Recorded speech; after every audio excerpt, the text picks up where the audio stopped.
introductions and the mini mallet lessons that we're going to offer on some of the solos out of the book Impressions on Wood. Some of the things that I've seen some of my students utilize as they've learned some of these pieces in the last year, I wanted to discuss today to maybe give you an extra opportunity when practicing to try to improve your execution and your quality of sound as well.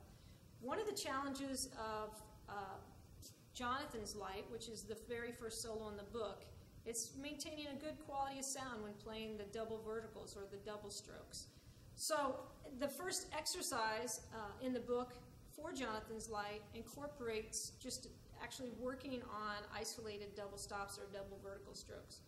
One thing you want to keep in mind when playing double vertical strokes is that you want to maintain the mallet heads parallel to each other so that you don't get a flam sound, but an actual double stop where the notes hit simultaneously. So in order to do that, one of the best ways to start, first of all, you'd want to start hands separate. You don't want to jump into this with both hands if you don't have a lot of experience in four mallets, but start with hands separate. Is lay the mallets against the marimba, and that will create them to be parallel to each other, and then lift to your starting point. I like to encourage my students to start up, and which creates a full stroke, start up and end up.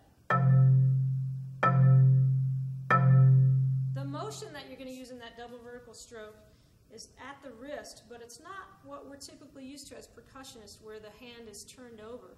But the thumb is up, like you're going to shake somebody's hand. You're going to utilize this wrist motion right here in the double vertical stroke.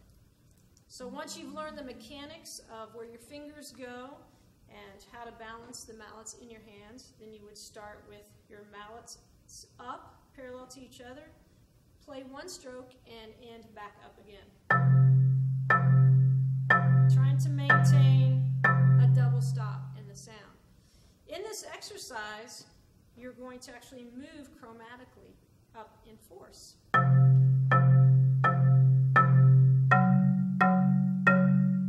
And this allows you an opportunity to prepare for your next note, which is super important when working on double stop strokes.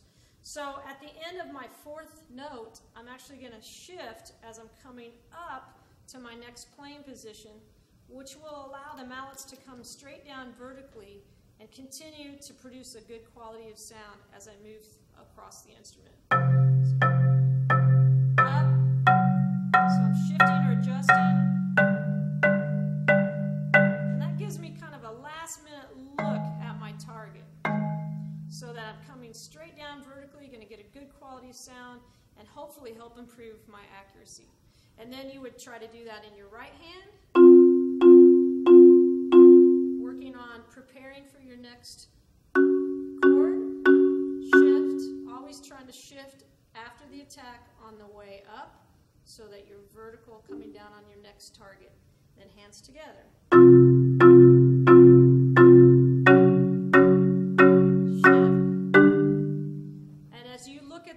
Exercise in Jonathan's Light, you can continue that all the way up chromatically.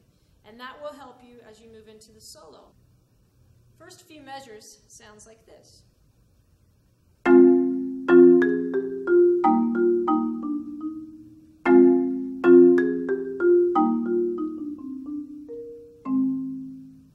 In the first few measures, there's quite a few shifts and interval changes. So you want to just practice your left hand into the shifts, always thinking about ending over the notes you need next. So I have a minor third. In slow motion, I'd play the note on the way up. I'm going to adjust my arm, adjust my interval for the fifth, and hopefully that will improve the quality of sound in that section. Keeping in mind not only that you don't want to flam in your left hand, you want to double stop, as well as the hand to hand.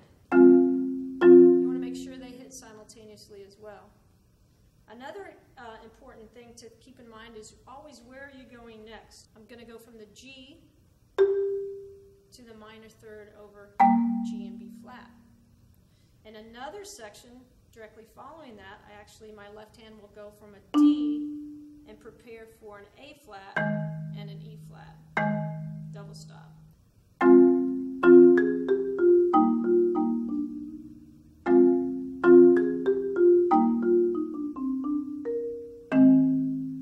So coming off the D, I'm going to set my hand over A flat and E flat, play the B flat, and then I'm in the right place to play that last chord with a good quality of sound. Another section that you want to incorporate that same philosophy in is on the second page, where there's this section.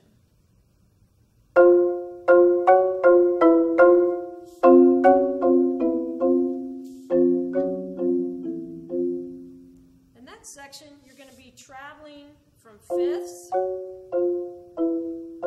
to fourths. So after you play your last fifth, you're going to shift to the next playing area and also have to slightly adjust your interval to a fourth,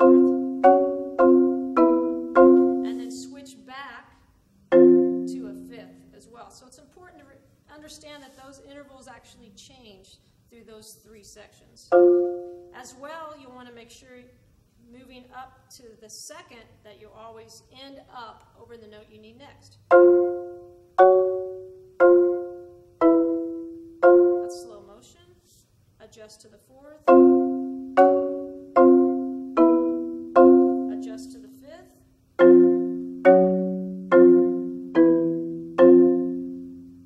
So those are just some helpful hints for Jonathan's life. Have fun.